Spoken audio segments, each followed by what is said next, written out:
चार धाम की यात्रा क्यों जरूरी है? सुनिए इसकी दिव्य और पौराणिक कथा।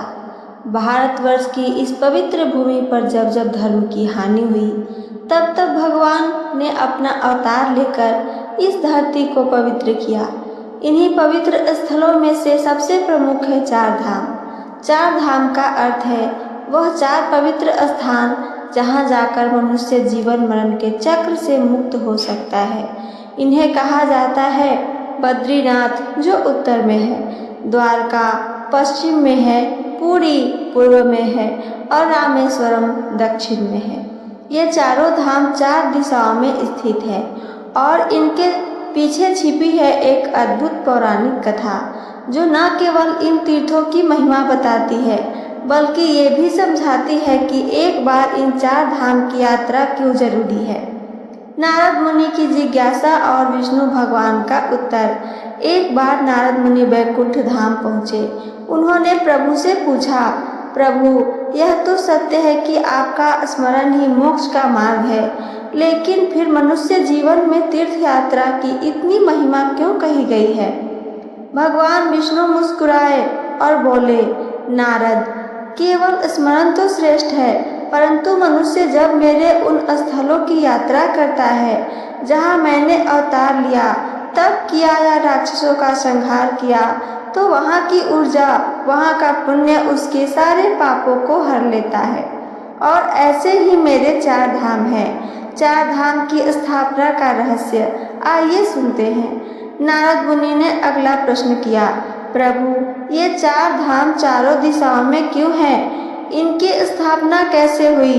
भगवान विष्णु बोले, जब सृष्टि की रचना प्रारंभ हुई तब मैं चारों दिशाओं में फैल गया। उत्तर में मैंने तपस्या की, वहाँ बद्रीनाथ बना। पश्चिम में मैंने द्वारका में राज्य किया, वहाँ द्वारकाधीश रूप में प्रतिष्ठित हुआ। पूर्व में मैंने जगन्नाथ स्वरूप में स्थान लिया, जहाँ भाई बहन के संग हूँ, वह है पुरी। और दक्षिण में मैं, जहाँ मैंने राम रूप में शिवलिंग की स्थापना की, वह है रामेश्वरम। नारद यह सुनकर अभिभूत हो उठे। उन्होंने कहा, प्रभु अब मैं जान गया कि ये चार धाम जीवन के चार यात्रा का आयाम है। तप, भक्ति, सेवा और त्याग। बद्रीनाथ तप और त्याग की भूमि है। बद्रीनाथ उत्तर दिशा में स्थित है। यह स्थान भगवान विष्णु के तप की भूमि है। कथा है कि एक बार लक्ष्मी जी ने भगवान को शीत से कांपते हुए देखा। वे उनके लिए बद्री यानी एक पेड़ बन गई और प्रभु ने उसके नीचे वर्षों तक तप किया। तब से यह स्थान बद्रीनाथ कहलाया। यहाँ आने से मनुष्य को आत्मशुद्धि मिलती है। यह तप की महत्ता सिखाता है कि जब भगवान स्वयं तप करते हैं तो हम क्यों न करें। द्वारका धर्म राज्य की भूमि। द्वारका गुजरात के पश्चिम में स्थित है। यही वह स्थान है जहाँ भगवान श्री कृष्ण ने अपना राज्य स्थापित किया था। कथा कहती है कि महाभारत युद्ध के पश्चात प्रभास क्षेत्र में जब यादव वंश में आपसी कलह शुरू हुआ, तब श्री कृष्ण ने समुद्र से कह दिया, हे समुद्र, जब मेरा कार्य पूर्ण हो जाए तब इस नगर को अपने गर्भ में समा लेना। आज भी समुद्र की लहरें यह गवाही देती है कि द्वारका नगरी साक्षात प्रभु की भूमि है। यहाँ की यात्रा मनुष्य को धर्म, नीति और कर्तव्य का स्मरण कराती है। पुरी जगन्नाथ का रहस्यमय स्वरूप। पुरी उड़ीसा में स्थित यह स्थान अत्यंत रहस्यमय है। यहाँ भगवान विष्णु अपने भाई बलराम और बहन सुभद्रा के साथ जगन्नाथ स्वरूप में विराजमान है।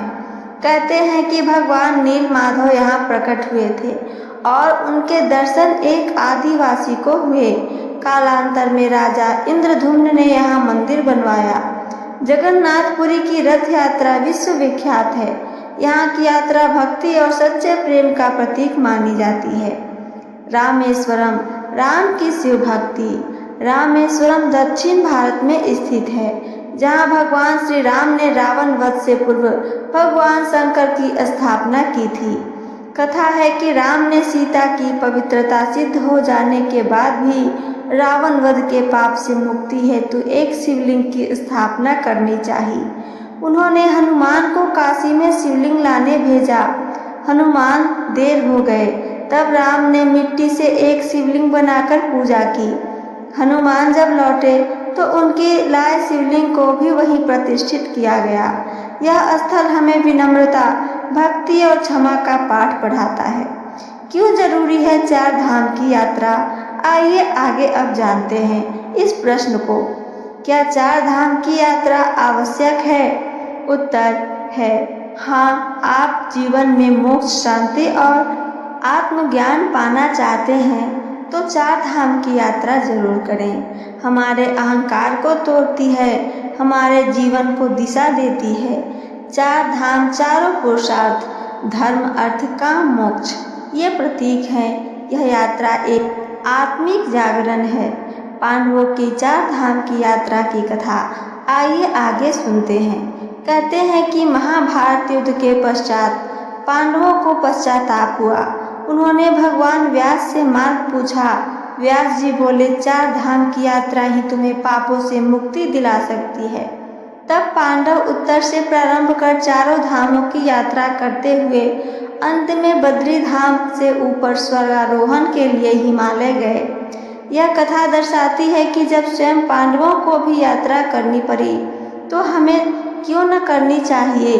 वर्तमान युग में चार धाम की यात्रा का प्रभाव आज के युग में जब जीवन भाग दौड़ से भर गया है तब चार धाम की यात्रा करना जरूरी हो गई है।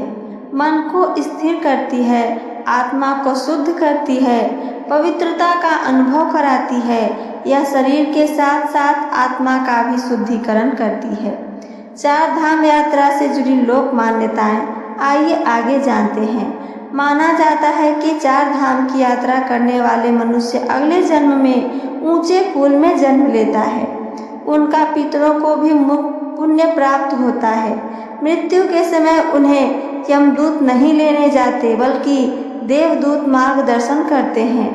मोक्ष की प्राप्ति सुनिश्चित मानी जाती है। इन सब का निष्कर्ष आइए आगे सुने। चार धाम की यात्रा एक यात्रा नहीं बल्कि एक जीवन का अनुभव है। यह यात्रा हमें स्वयं से जोड़ती है, हमारे सारे मैं से बाहर लाकर हम में ले जाती है।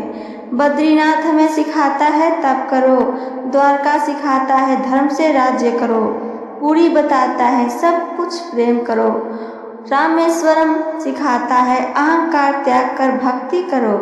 अंतिम पंक्तियाँ, चारों धाम की यात्रा करके जो मन में शांति पाता है वह केवल पुण्य नहीं ईश्वर को स्वयं प्राप्त कर जाता है। तो ये थी मेरी आज की चार धाम की कथा और क्यों करना जरूरी है इससे जुड़ी जानकारी।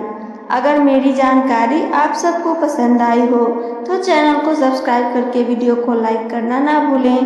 साथ साथ अपना एक प्यारा सा कमेंट करके हमें ज़रूर बताइए। सुनने के लिए धन्यवाद। जय श्री कृष्णा। राधे राधे।